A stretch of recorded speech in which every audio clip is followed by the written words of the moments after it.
Hello, this is Levi Jones Leary rolling at an open mat.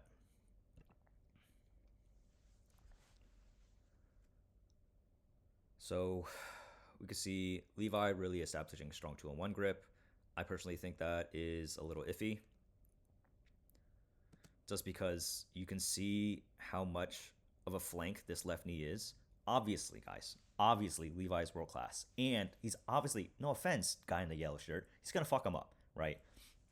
But I want to describe what I think works for normal human beings that aren't athletic and gifted with freak hips. So personally, this is kind of strong because it feels like it shuts off this side. However, if you go against like a really strong gi player, they're fine with you having control over their wrist. Like they're not scared of that, and they're gonna take this knee and just punch it down and pin the shit out of your near side shoulder. Like there is a legitimate threat there, right?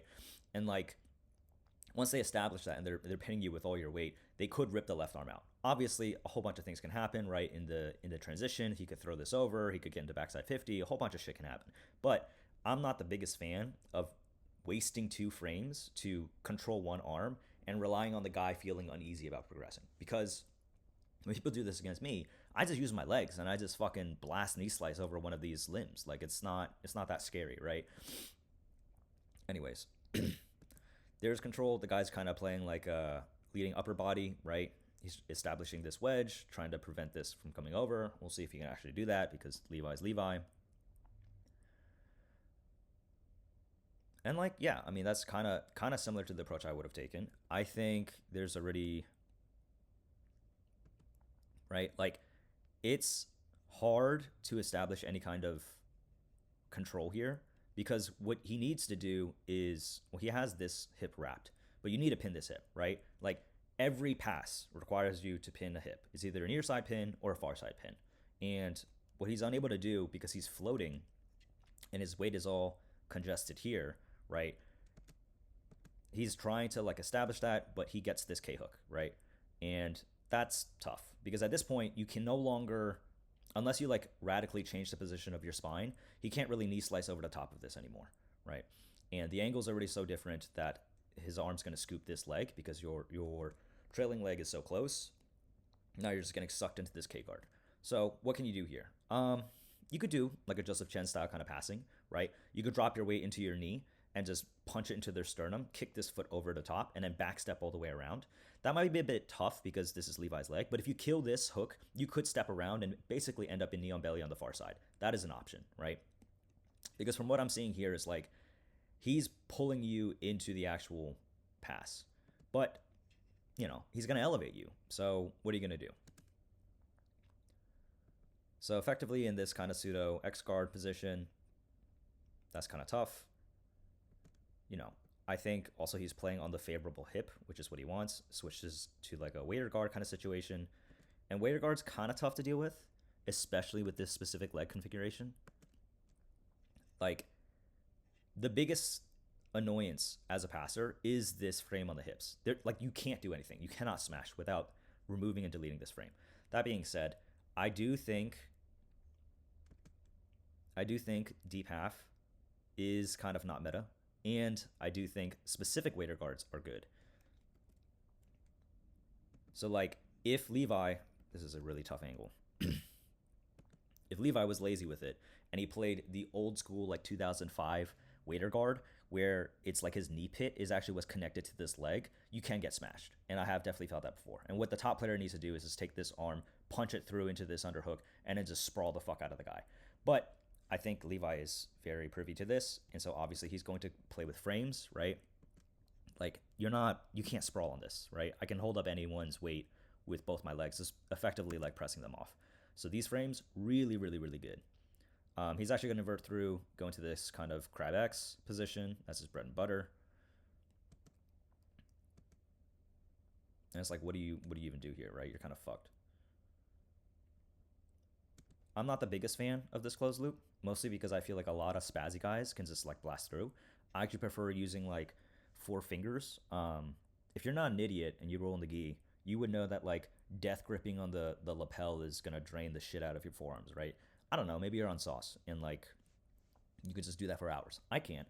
I think most people would eventually find out that like what you actually want to do on a gi is to crimp, right? Like from climbing, where you lock your four fingers in a position and then you're just maintaining that. And it acts like a hook, right? Because it drains less energy from your forearms. I like to do that on the hip bones. And I feel like that actually stops the rotation better because right now this is kind of relying on me. Well, first off, what if this guy's like fat, right? Like I can't close my hands around a big guy. So like that's an issue. How am I going to control him? So what Mikey does at least is he says to basically use four fingers and you grab the hip bone itself. And that acts as hooks to basically prevent any kind of a spin out, right? When you have an actual latch on each one of these hips, they can't spin out as easily, which is, athletic spazzy kind of solutions to these positions. Also really good is this kind of hook, right? He's controlling the knees, which if you're new to crab, all it is you control the knees, which allows you to control the hips, because that's actually what you give a shit about. And kind of upgrades up. And yeah, sucks.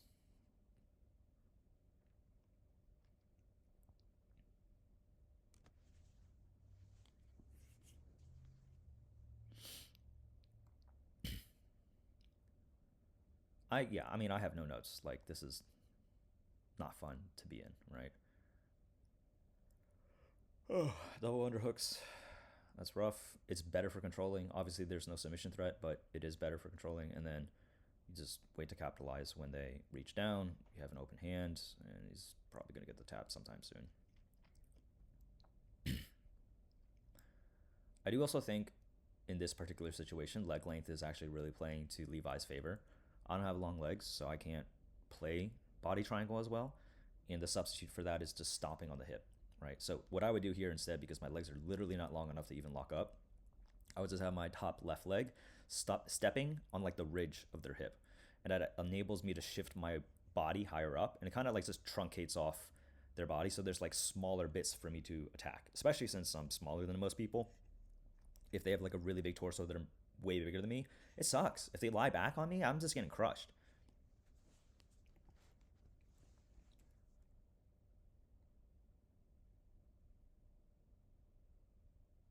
Another K guard entry.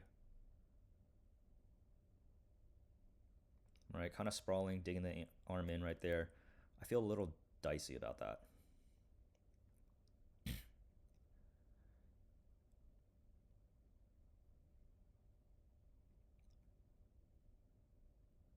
Yeah, I mean, gonna just roll through. That was sick.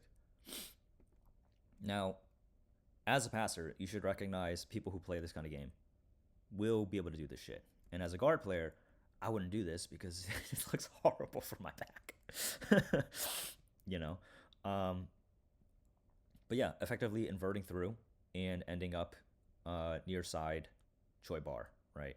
Lachlan has a whole series on submeta where he describes north-south retention, and depending on which side your head pops out, you can either end up in a Choi bar or you end up in K guard.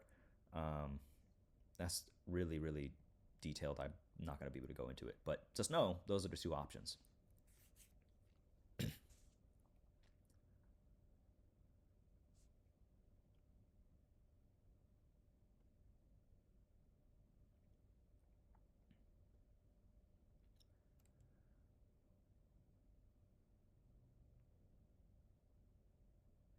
Yeah, rough. I think the passer has the right idea, right? Like you want to avoid this K hook and get into this position. I think where it gets maybe a little bit dicey is like he's still going upper body lead. Like he's kind of sitting like he's laying an egg and scooping up the far side leg to try to negate any kind of inversions. But in doing so, this leg is light, and I think Levi's able to capitalize off of that. Right? So he ultimately has to sit down to like prevent an inversion underneath. But guys, it's modern jiu-jitsu. I don't think you can pass on your knees. I just don't think that's a thing. And if you do, it's a false positive. I think they suck. So this is okay-ish, I guess. It's just tough because like you're, classic old fat man jujitsu is telling you just smother them. Their frames will get tired and they'll eventually gas out. But like, I actually think you're exhausting more energy on top, sprawling on frames, than the guy who's just balled up. And then yeah, it's just entering the legs.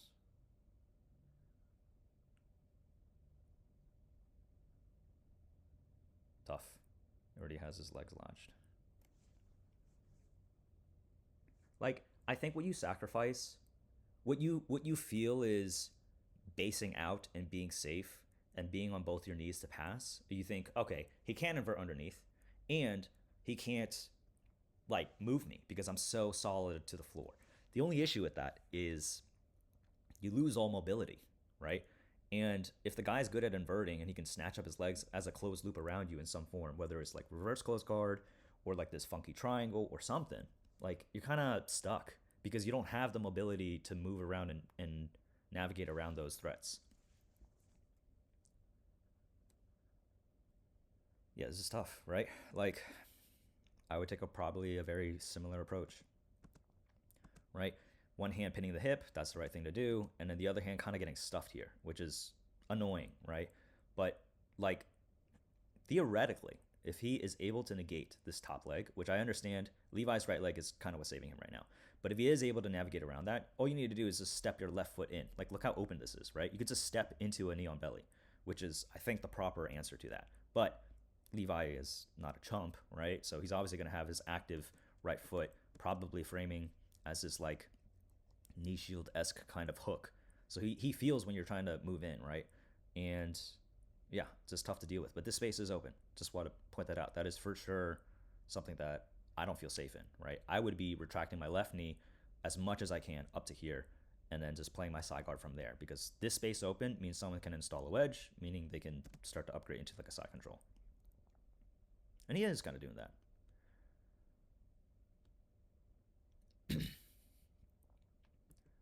Yeah, and I mean, here's like prime example. It's like a game of weight that's kind of subtle. So he sinks down into this reverse de la Riva, but like his weight is not here pinning this leg, right? It's like overhead, which is kind of what Levi wants, right? The more the top player's weight goes overhead and is light, like at this point he already feels and he has to back out. But all his weight's on his left knee, right? Levi just has a very easy Kiss of the Dragon entry at this point. Right, and then you guys should know Kiss of the Dragon and Bolo are very related. Right, this is Kiss of the Dragon, and then when he inverts through, this is the shin Bolo that everyone's obsessed about right now. Mateusz Jasinski has a whole bunch of saddle entries on the near side leg, on the far side leg. You also have options to go for like a single leg crab. You can rotate and invert through for top crab on this side. You can maintain and stomp down into a wedge Bolo on this side.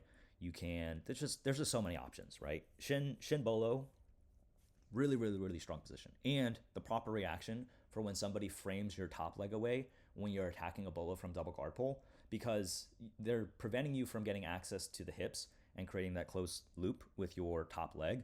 But in doing so, they are unable to defend that your shin can get behind their knee pit.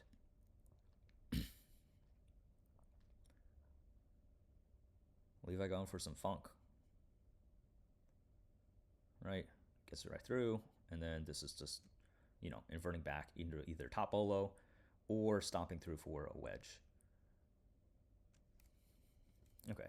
And this guy, you know, kind of controlling the hips. I don't hate that idea. I think he just did it the wrong way. So, let me see. Yeah. So, the main battle here, right, is if you have submeta, I would recommend you go look at Lachlan's cat dog position because he gives you all the different paths, which are really sick. But effectively, I don't think you want to have this tight waist around. I think you actually want like an overback this way, and you want to make his hips higher. Whoever has the higher hips in this twister battle is going to lose because the other person can dig underneath and take the back that way.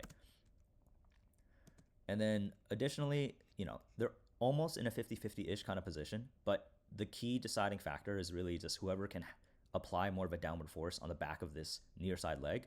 And because Levi is facing him and this other guy is kind of like prone and facing the ceiling, he has the advantage, right? Like the reason why the wedge works is because his right knee is going to act as a wedge in this hip pocket, and then this one is going to stomp down. You could either use your foot to stomp the back of the knee, or you could also shear your legs together, which is what Levi and Lachlan both probably do at this point, and then stomping this into your opponent's right armpit, and then flaring your knees out this way. You don't want to flare towards them. You want to flare this way, right? And the reason why you want to flare this way is because it drags their waist up onto your hips, which is what you want, right? Same concept. Higher hips, that's the guy who's going to lose. Right? Locks it. So at this point, you're kind of fucked. Like, it's tough.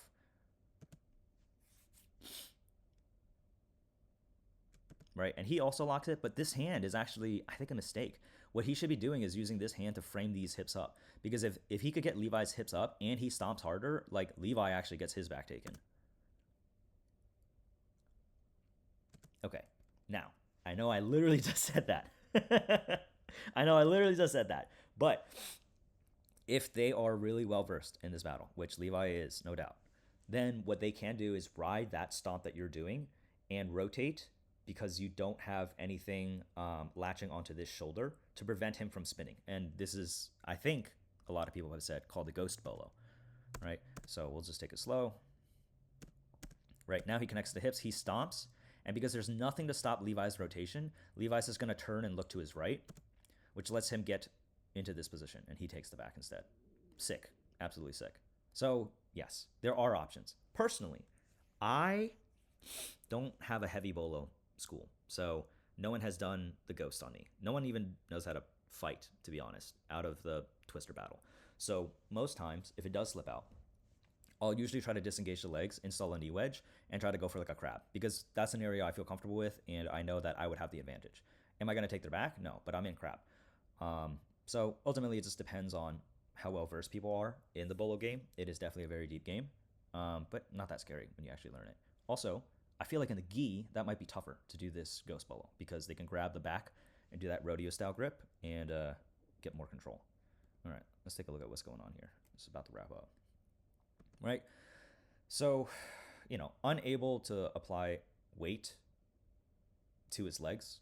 I think his weight is kind of floating somewhere here, which is annoying and exhausting for sure if you're the bottom player, but it's like not that scary. Right? And like conceptually, I think this is the right thing to do, right? You punch your left knee into this pocket. I think the only downside is this lat frame is kind of preventing him from doing any kind of Joseph Chen style passing, right? If I were Joseph Chen, what I would be looking for in this position is taking this left hand, punching it into this pocket, establishing an underhook, opening up this space, and then floating and doing tripod passing. But you can't do that when they have two of their arms dedicated to preventing you from getting the underhook. And then this style where you punch in to like, I don't know, it's like a perpendicular half guard position. You're not really in half guard, but like your left knee, your far side knee is kind of in the hip pocket.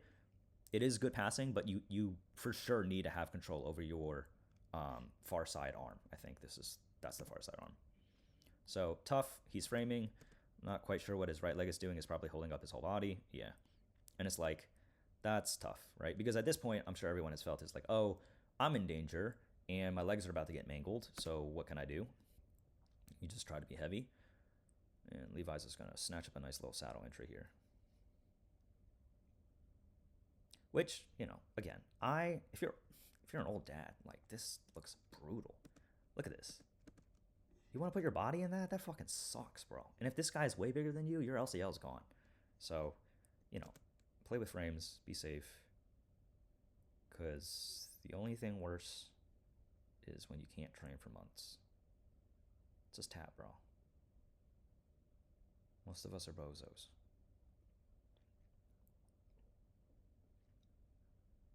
Kind of got the Z-lock position.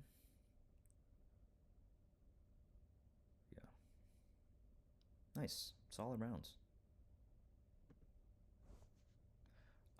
If you like my content, you can buy me a coffee in the description. Also, don't really waste your money on that. That's just if you want to.